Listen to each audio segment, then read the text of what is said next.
Começou? Pode começar? Uhum. Boa tarde, meu nome é Aline Niamaia, para quem não me conhece, né? E hoje eu estou aqui no Evolucim como voluntária para a gente realizar um debate aqui, trocar ideias sobre o livro A Criança Terceirizada, de José Martins Filho, tá? Esse livro eu indico como livro de cabeceira para os pais, para os professores, para os psicólogos e para outras pessoas também interessadas no tema, né? Que ele indaga, ele questiona muito. José Martins Filho é um pediatra, tá? Ele questiona muito sobre o que vai ser a família no futuro, né? O que está acontecendo com a família hoje e o que vai ser o futuro da família, né? Então ele enfatiza bem no início, tá? Sinta-se à vontade, quem está também com alguma dúvida, né, sobre o livro, quem já leu, alguma curiosidade, tá?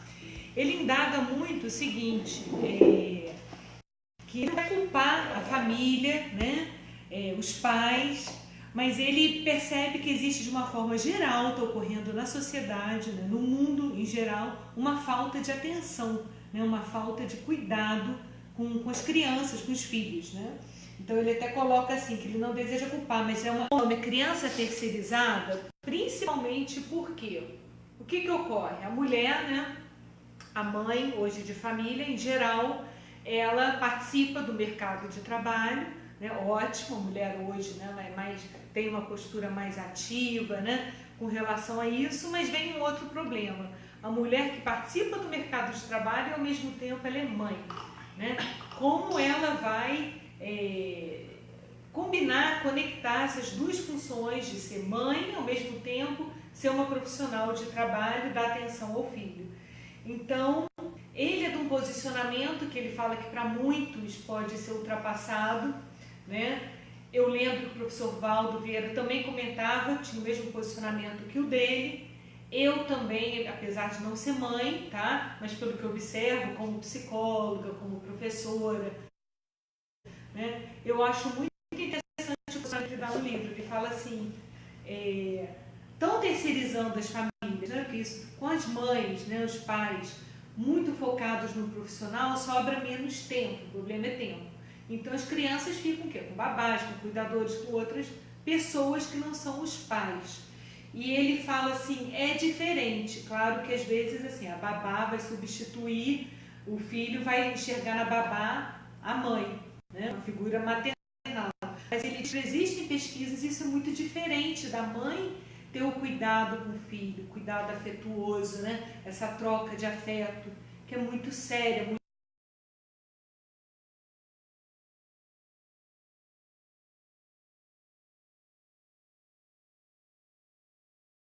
importante, não só no início da vida, mas no percorrer da vida. Isso é uma polêmica aqui no debate, não é uma decisão fácil, né? Principalmente porque às vezes assim, as famílias vão falar o quê? Como nós vamos nos sustentar, né, financeiramente? Nem todo mundo tem a condição do pai só trabalhar, né, e a mãe ficar. No Brasil, a licença maternidade ela é muito curtinha, não como em outros países, né? Por exemplo, na Dinamarca, que a licença maternidade, se não me engano, tem mais de 1 ano, acho que é 1 ano e pouco, e o pai também tem a licença paternidade, né? Então aqui, assim, ele também fala das leis, né? E fala do quanto também é interessante também esse livro, para quem quer, ele dá um apanhado geral nos capítulos, na história da criança, né? O que era criança no passado, né? A criança já foi muito menosprezada como ser humano, né? Há muito tempo, a partir do século V, né, quinto, é que começou a mudar um pouquinho com as igrejas ajudando as crianças que eram abandonadas. Mas era como se fosse uma coisa simples, assim, os pais que não tivessem condições, abandono e ponto, e não tinha nenhum, né? Deixa lá na roda dos expostos, né? Eu posso mostrar aqui depois a gravura, era a roda na igreja, onde os pais que não tinham condições não queriam, deixavam, e era criado pela igreja, não tinha muito tempo de vida, geralmente essas crianças, o histórico dessas crianças que eram colocadas em roda dos expostos. Uma curiosidade até, muitas pessoas que têm o nome dos santos, né? Dos anjos, o sobrenome, quer dizer, têm antepassados na roda dos expostos, porque como as crianças não tinham sobrenome, os padres nessa época colocavam dos santos, dos anjos. Né? Vale a pena quem quiser estudar a história e até, né, retrovidas, entender isso também, se teve um passado na roda dos expostos, algum familiar, tá? Que tivesse o sobrenome dos santos e dos anjos. É muito comum, tá? Já ter passado pela roda dos expostos. Mas então, assim, hoje, esse problema que ele fala que é crucial é o tempo para atenção, para amar. Né? Porque aí a mãe, até às vezes, se sente culpada, né? Tem mãe que às vezes, além de trabalhar, estuda, né? Então chega em casa, tem pouco tempo para a criança, para o filho, o que faz? Como transferência de afeto, mima a criança. E aí acaba estragando a criança, né? Porque assim, já existe um marketing fervoroso, né? Que cria crianças muito consumistas. Né? E aí a mãe, mesmo que inconsciente, né? Ela, como forma de afeto, meu filho, o que você quer? Leva para casa um presentinho e vai, uma balinha e tal, e daqui a pouco o filho está mandando na mãe, mimado. E aí o que a gente tem? Um problema que muitos psicólogos, né, enfrentam, ajudam os pacientes a enfrentarem, que é crianças hoje que não tem nenhuma tolerância, muito baixa tolerância à frustração. Né? Que até jovens depressivos. Por quê? A falta do afeto, da atenção em casa. Isso ele coloca bem forte, né? E ele fala que ele, digamos, que ele é contra, né? A transferência dessas funções maternas e paternas para outras pessoas. Inclusive ele coloca que até a figura do avô e da avó, né? Por exemplo, eu tenho na minha infância muitas lembranças com meus avós, né? Também, porque também ajudaram na educação. Também está reduzida. Né? Os avós hoje também não têm tempo, ou não querem, é outra geração. Então, assim, como é que a gente pode aqui questionar, né, algum de vocês aqui, será que ele está tendo uma postura muito radical quando ele fala que quando uma mulher vai ser mãe, ela deve ser somente mãe por um tempo? Né? Será que existe uma forma de driblar melhor isso tudo? A mulher que quer participar do mercado de trabalho também tem um tempo, né? Então isso tudo são questionamentos. Eu li o livro e assim, eu concordo com ele, com o posicionamento dele, mas eu sei que não é nada fácil, né? Como é que quais seriam as soluções, né, para a família nesse sentido, né? Aí ele coloca que a criança hoje em dia é muito precocemente, né, colocada para fora do lar, né? Aquilo que eu já comentei, o marketing também é muito agressivo. Então a criança ela fica com essa necessidade de consumo. Realmente, se a gente for comparar, né, a nossa infância, por exemplo, eu estou na faixa dos 40, a nossa infância, gente que é da minha geração, com a infância de agora, a gente não tinha tanta necessidade de consumo como se for comparar hoje as crianças e adolescentes, né? Porque o marketing investe nisso, né? Em consumo exagerado, na busca pelo novo, mas de uma forma desenfreada. Então ele fala isso também, né? Do consumo, que cada vez mais crianças no final das contas ficam sozinhas, né? Aumentou o número também de crianças que são viciadas em videogame. Eu, por exemplo, não tenho posicionamento contra o videogame em si, porque eu acho que até alguns ensinam muita coisa, uma forma de interagir, né? Hoje até as crianças jogam e conseguem se comunicar com outras crianças que também estão jogando, mas e o tempo disso, né? Qual é o excesso disso? Então essa coisa assim dos excessos ele questiona muito e ele demonstra sua preocupação direto com o que acontecerá com as famílias no futuro, né? Como vão ser essas famílias no futuro, essas crianças, né, tratadas dessa forma, né? E que até o assunto, quando ele fala sobre isso, o assunto ainda é menosprezado. Tá? E ele diz que sofre muito, mas ele é pediatra e fala, se posiciona, sempre se posiciona assim, que ele sofre muita crítica, né, de algumas mães que acham que ele realmente é ultrapassado, que isso não pode existir mais e tal.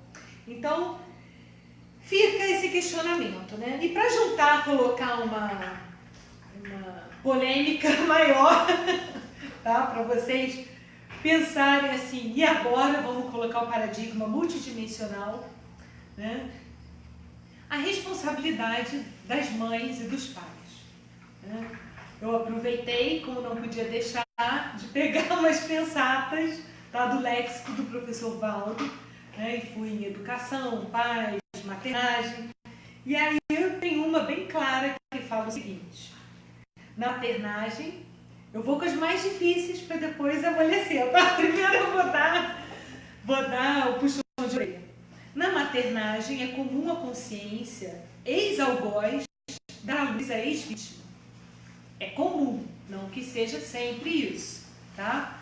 Bom, a responsabilidade é maior ainda, concordo? A gente pensando nesse aspecto multidimensional de várias vidas, né?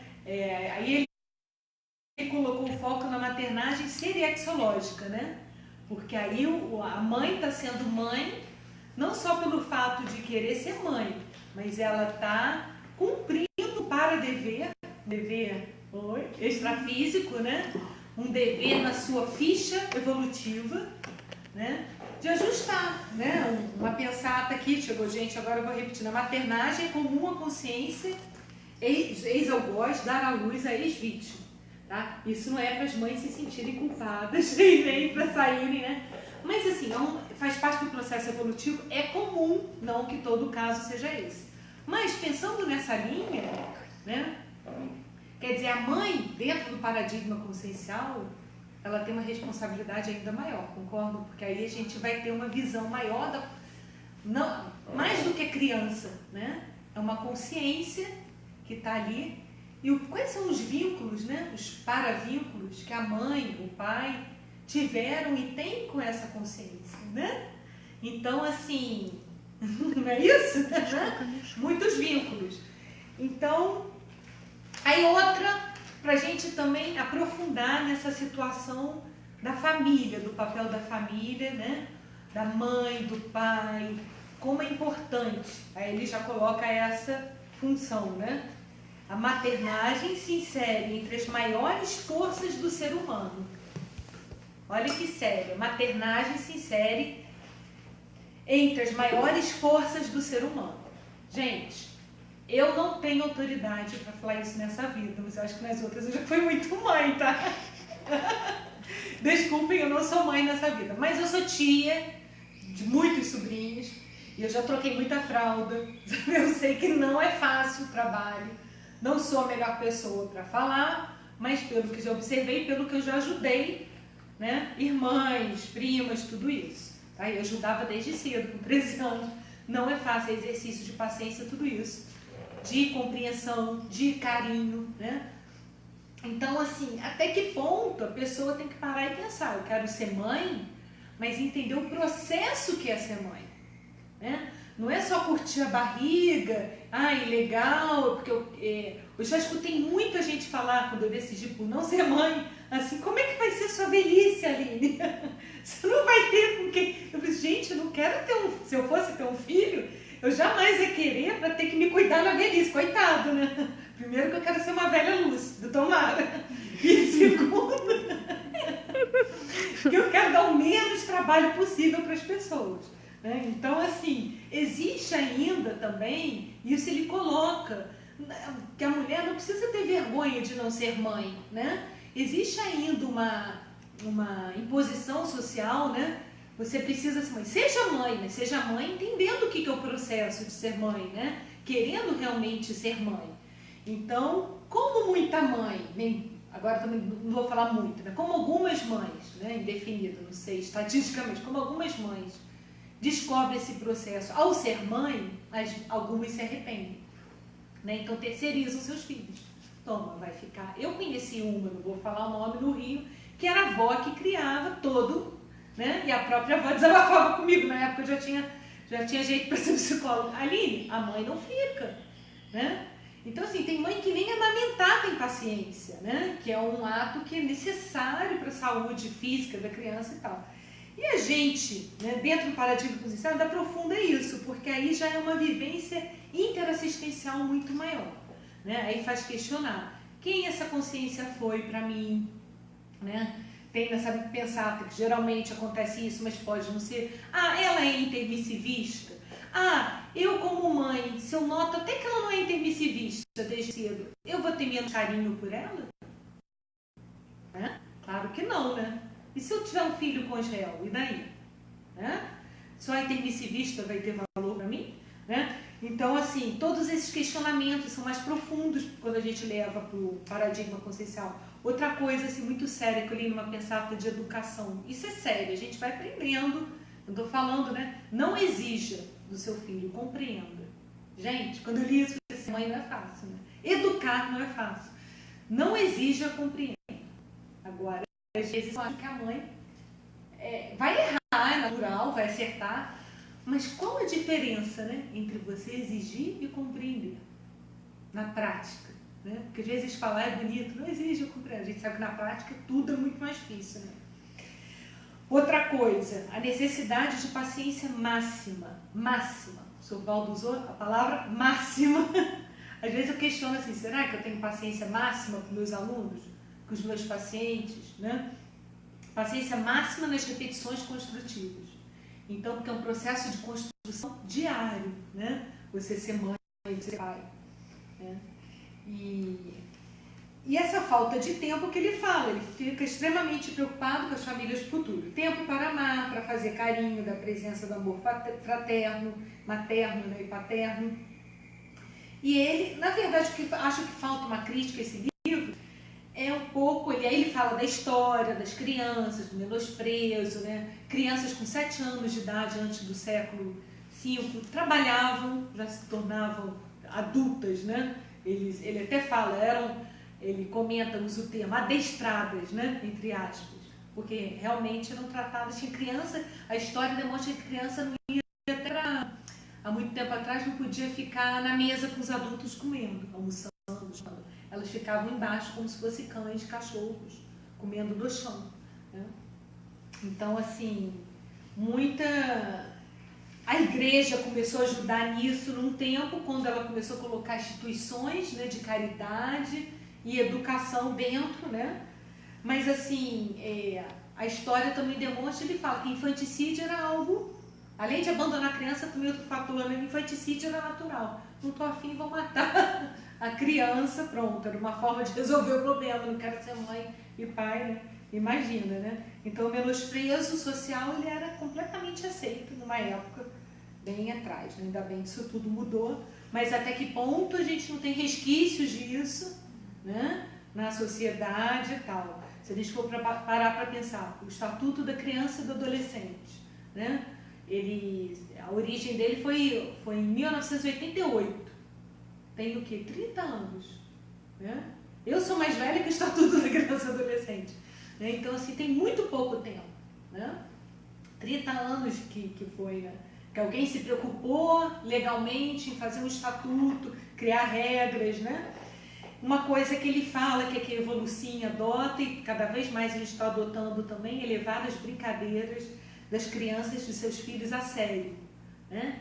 Que, assim, a brincadeira é brincadeira, mas não é brincadeira, né? Melhor explicando, a brincadeira, como todo educador, né, sabe, professor, psicólogo, quanto ela os pais, é essencial na aprendizagem, na interação emocional com os filhos, na criação de empatia, na gente descobrir o mundo deles, né? No exercício da imaginação e da criatividade, como as crianças, né? Então, assim, você já pode até ver determinados talentos, né? Meu filho, ele gosta mais de brincar de quê? Né? Qual o presente que ele mais gostou? Né? Para você interagir mais. Nossa, a fulana, a minha irmã, adorou quando ganhou vitrola, né? Escutar música. Eu já amei um quadro negro. Né? Meu pai tirou porque eu tinha problema com giz e eu usava o mármore do banheiro para tentar dar aula e brincava de escolinha. Né? E outras coisas, gostava muito de aconselhar também, né? E aí brincava de médico, adorava também brincar que eu era enfermeira, inclusive eu pegava a injeção e deixava marcas profundas mesmo. É real, você tomou uma injeção, né? Tem amiga minha que tem a marca até hoje ali, nossa, irmã, né? Porque eu queria que o meu paciente sentisse a dor da injeção mesmo. Mas assim, vai saber, né, o que minha consciência diz disso, né? Mas assim, tudo, até nas brincadeiras você vai entender melhor seu filho. Ah, por que, né, ele gosta mais, ela gosta mais de brincar de escola? Né? Por que gosta mais de médico? Por que ela quer que o outro sinta a dor? Ela é tão intensa assim, né? Eu tenho um lado intenso, mas não agora, já mudou, tá, gente? Intensidade não protege injeção nos outros. Mas assim, aí a gente vai vendo o lado dramático, né? Que eu já... Então assim, a gente vai vendo, tendo uma visão mais completa da criança. Então a brincadeira, ela realmente estabelece um vínculo muito forte, né, com os pais. E ele fala isso. Os pais, né, em geral, né, hoje em dia, não estão tendo tempo para brincar com os filhos. E realmente, muitos, o que eles fazem? Coisas práticas, tomam o celular, tomam o videogame, né? Tanto que assim, agora eu não estou me lembrando o país, então, teve uma... R$300 para o psicólogo brincar de Uno no consultório. Aí o psicólogo é que às vezes vai brincar e a criança não conhece esse jogo, né? Não conhece. E o que acontece também? Eu não sei se foi na Alemanha que as crianças chegaram e foram reclamar uma passeata, se alguém souber aqui lembrar qual país, mas bom, que elas foram às ruas, por quê? Pela falta de tempo que os pais têm que ficam no celular. Isso eu já vi num colégio crianças reclamarem também, que às vezes o pai fala assim, eu vou brincar com você, filho. Aí começa a brincar um pouquinho, tá no celular. Aí quer dizer, não, na verdade meu pai não está brincando comigo. Não adianta tentar enganar a criança, gente. A criança vai entender se você está brincando realmente com ela ou não está. Então, assim, eu dando aula, uma criança veio reclamar disso para mim. Né? Porque eu estava falando de habilidades sociais, dando aula, falando sobre emoções com elas. E aí aí eu falei assim, mas alguém tem esse problema em casa? Porque ela, né, expôs lá. 99% das crianças levantaram a mão e falaram isso. Meu pai dá mais atenção ao celular, minha mãe, do que brincar comigo de verdade. Às vezes está conversando comigo, mas ao mesmo tempo está com o celular. Então a criança vê que a atenção não está exclusiva a ela. Então ele fala isso também, é importante você ter atenção exclusiva. É difícil nesse mundo agitado que a gente está? A gente recebe muito, às vezes a gente tem que sair de alguns grupos de WhatsApp, né? A gente às vezes fica um montão de coisas, de trabalhos que a gente se envolve, né? Não só em WhatsApp, Facebook, né? E vai em redes sociais em si, desliga e aquele tempo é exclusivo para o seu filho. Então ele também fala isso. Outra coisa que ele comenta também é que estão dando menos importância a cursos que antigamente davam mais sobre debater essas coisas, cuidar das crianças, de como cuidar, dos pais trocarem ideias, né? De criar famílias assim, comunitárias. Então as famílias se encontram, né? E aí as crianças de diferentes famílias interagem, os pais trocam ideias, trocam brincadeiras. Ele disse que isso está faltando, não que não exista, né? Claro, a gente sabe, mas que ainda é pouco, cada vez está menos, né? E aí ele comenta, como todo psicólogo sabe, professor e até pai, né, da parte afetiva como é fundamental, né, para a criança. Eu separei até uma página aqui que ele fala, 55, que é o seguinte, da importância, né, desse afeto, que o lugar do recém-nascido é no peito da mãe, e não é uma foto poética, né? Que até dói para ele, como pediatra, quando ele exige disponibilidade física para isso, porque ele acha que isso a mãe já tem que ter naturalmente. Então ele fala que ele, como pediatra, às vezes ele se depara de ter que insistir para que a mãe amamente. Não por um problema, né? Às vezes a mãe pode ter um problema, assim, falta de leite, mas assim, da importância, né? E aí bebês de menos de 1 ano, quando depositados, aí uma pesquisa, né, por 12 horas em ambientes institucionais, por mais belos e caros que sejam, desenvolvem problemas semelhantes aos dos bebês que vivem em orfanatos. Então a importância da interação. Às vezes fala assim, não, mas é um pouquinho de tempo já faz diferença, né? Então ele colocou isso aqui também. Outra fala interessante, na página 59, do psicanalista da área infantil, que é o Winnicott, né? Olha que interessante, né? A psicanálise vai muito para a infância. Winnicott afirmava que é possível que a capacidade de ser feliz de um ser humano possa depender, além de todos os outros fatores, que existem muitos fatores, de um tempo, né, na infância até os 6 anos, principalmente o primeiro ano de vida, e de uma pessoa essencial nesse primeiro tempo de vida, que é a mãe. Né? E quanta responsabilidade é nisso, não é mesmo? Realmente. Né? Mas muitas pessoas, aí o autor, né, esse pediatra, o autor do livro, Crianças Terceirizadas, José Martins Filho, fala: as pessoas têm filhos, né, sem saberem nada disso, né, sem sequer se dar importância, né, desse relacionamento profundo, mãe e filho, né, do quanto esse vínculo é necessário para a felicidade da criança, né, que nasce nesse período.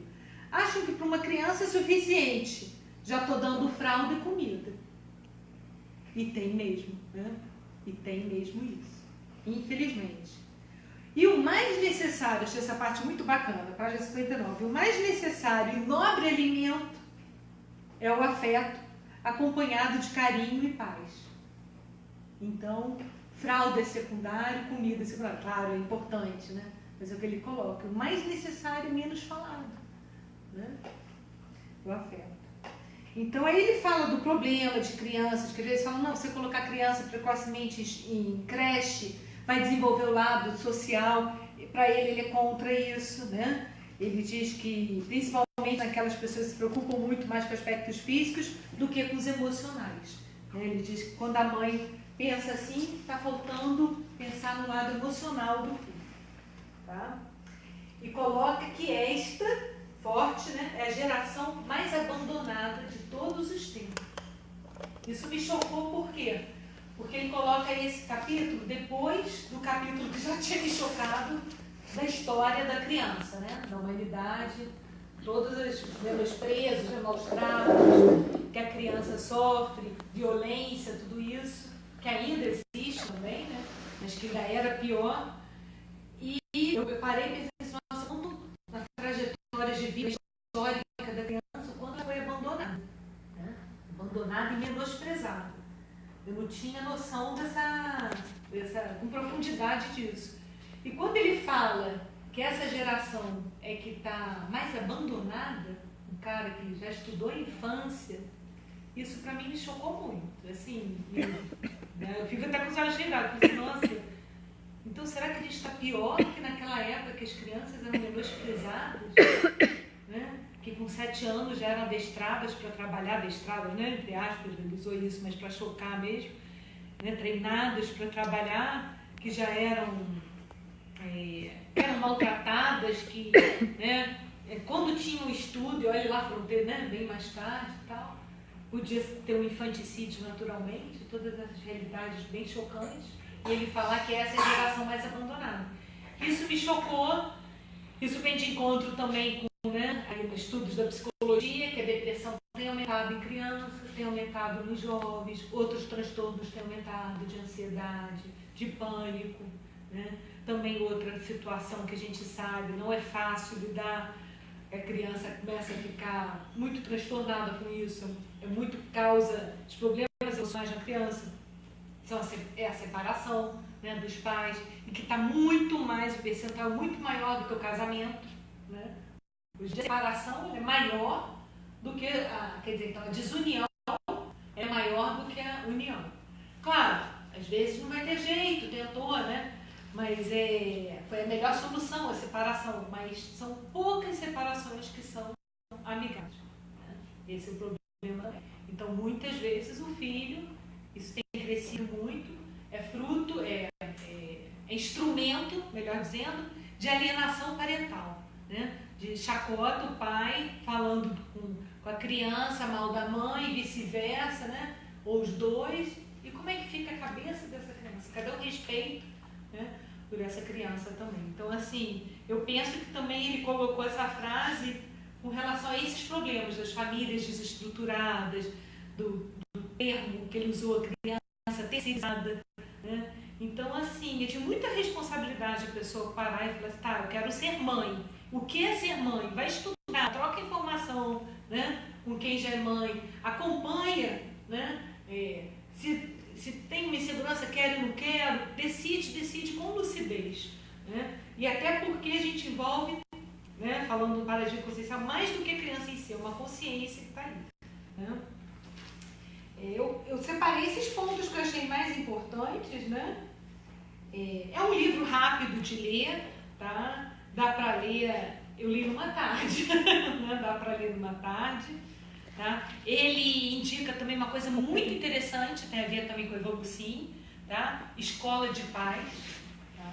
Ele fala que não é só a criança que precisa de escola, eu acho isso também fundamental, acho que eu não havia falado aqui, né? Da gente ter escola para os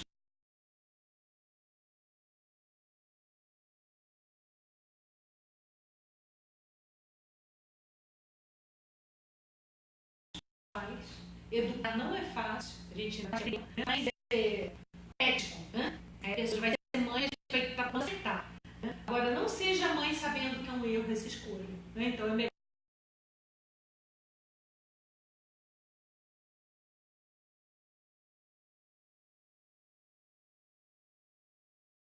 não ser. Né? Entenda o que é ser mãe, né? Para abandonar a criança, e eu concordo com ele, a criança precisa de uma forma abandonada também. Tá? Mesmo que fale, não, tá os cuidados do avô, a babá é muito carinhosa, tá? Às vezes a figura maternal vai ficar para a criança, a mãe vai ser a babá. Mas assim, ele fala que isso, ele critica muito essa postura, né? Eu concordo com ele, acho que é um grande desafio, porque ao mesmo tempo a mãe também é necessária, ela está no mercado de trabalho, a mulher, né, conseguiu essa conquista, e não é fácil mesmo, eu acho um grande desafio, tá? Não que eu seja contra, ele não é contra quem é creche, tá? A colocar, mas mais tarde, depois do segundo ano de vida, a começar, diz que o ideal é mais ou menos uns 3 anos, por aí. Tá? Então é isso, olha, quem quiser colocar alguma crítica, quem quiser trocar alguma ideia, estejam à vontade. Aqui tem foto também, tá? O que eu comentei na história das crianças que eram abandonadas em igreja, na página 29 e 30, a roda dos expostos, tá? Ainda tem alguns lugares que a pessoa visita e vê, eram colocadas em gavetas as crianças, né, abandonadas e criadas dentro da igreja. Depois houve uma melhora, porque a igreja, dentro da igreja, começou a ter uma função educacional, então isso ajudou um pouco a criança, né? Mas ainda existe. Ele também fala de um capítulo aqui que não foi o foco do debate, né? Da violência doméstica, como tem sido também síndrome de Munchausen, tá? Síndrome de Munchausen é quando a mãe, aí é uma doença da mãe ou do pai, pode ser também, geralmente é com a mãe. Até assisti um filme há pouco tempo no Netflix que a mãe tinha essa síndrome. Ela simula que o filho tem uma doença, né? Como se ela vai para o hospital, ela fala que ele está sofrendo disso, a criança toma remédio, não tem nada daquilo. Né? Abuso físico, negligência, abandono. Síndrome de Munchausen é associada à simulação de doenças que de fato não existem. Aí já são casos, né, mais específicos assim, de transtornos entre pai e filho, já é mais. Aí ele dá também uma geral nesses possíveis transtornos, né? Nessas violências, no quanto também tem crescido crianças de rua, né?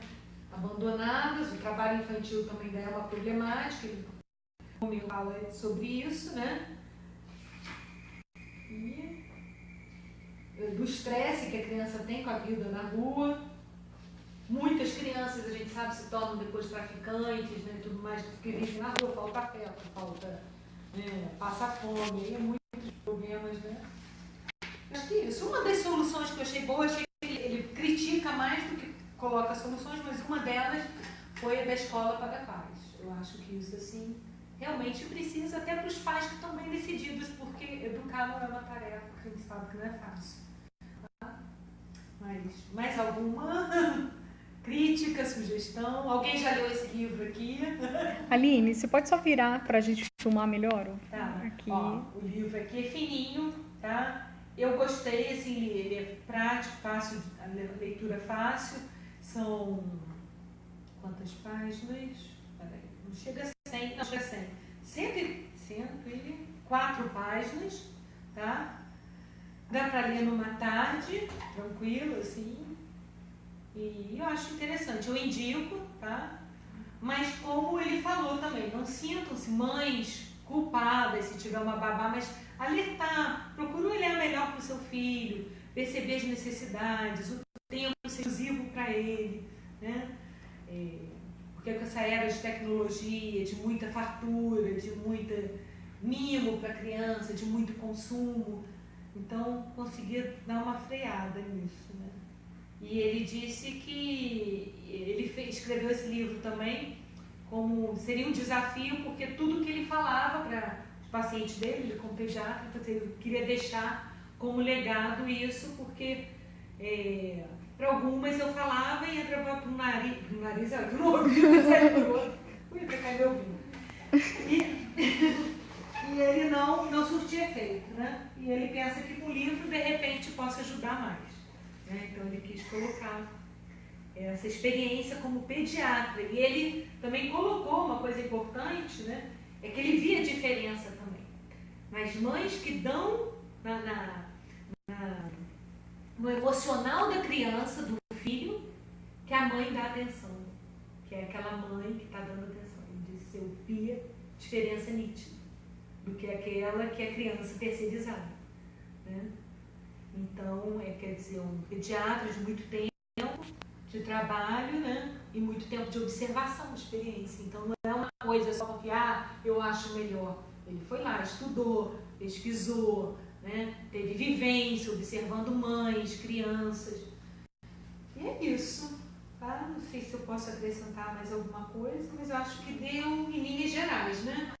Você quer que você já leu o livro? Eu posso falar. Uma das coisas que mais me chamou a atenção nesse livro, né? Você falou muitas coisas aí, mas é essa questão de a forma como a gente cria o nosso filho, né? Aí a terceirização da criança, a gente olha, às vezes, passa de carro ali na rua e olha ali a criança abandonada na rua, né? Mas dentro de casa, de famílias de classe média, a gente tem, né, muitas crianças terceirizadas que, falando assim, o esquema mental dessa criança, ela está muito parecida ou igual a dessa criança que está ali na rua. Então, por isso, hoje, a gente tem filhos de pessoas nobres, né, presos em hospitais de reabilitação, né? E coisas menos graves também, mas tão graves, e é isso. Então, assim, olha, a gente tem que realmente olhar como a gente está criando os nossos filhos. Acho que a afetividade, ele fala muito do processo da afetividade, da atenção, né? É isso aí. É essencial. Existem pesquisas também, eu acho que ele não chega a falar disso, não estou lembrado, mas existe na área da psicologia da questão do afeto com aprendizagem. Né? Isso é importante. Na área da pedagogia também, né? O quanto é sério isso para que a criança desenvolva o aspecto cognitivo dela, não só o emocional. Né? Então, assim, é muito importante ser exemplo para o seu filho de afeto. Isso é o que ele fala, parece que está se perdendo, né, como valor. E os professores também, né? Os professores também. Porque às vezes a criança ela tem até afetividade em casa, mas aí chega na escola, o muita impacto cobrança, é muito né? grande. Então você tem aqueles professores que não estão nem aí, o aluno às vezes está ali passando por uma dificuldade que às vezes é orgânica dele, né? Uma dislexia, por exemplo, que essa criança precisa de um pouco mais de atenção. Então você pega aquele professor que é bruto com o aluno, né? Exigente demais, não está nem aí. E às vezes uma atenção diferenciada daquele professor, né, que entra no aspecto de afetividade, aprendizagem, às vezes aquele professor ali ele pode abrir um horizonte para aquele aluno, né, que às vezes é ruim em matemática ou em português, mas ele tem uma criatividade enorme, ele tem um talento, né, e aquele professor, com a sua afetividade, pode pontuar aquilo, e ele não pontua. Tem até um filme das estrelas, né, como é que é? Como Estrelas na Terra, né? Então, que o professor faz justamente esse trabalho, então consegue né, estimular uma habilidade numa criança disléxica, né? Então, assim, é fundamental isso, na educação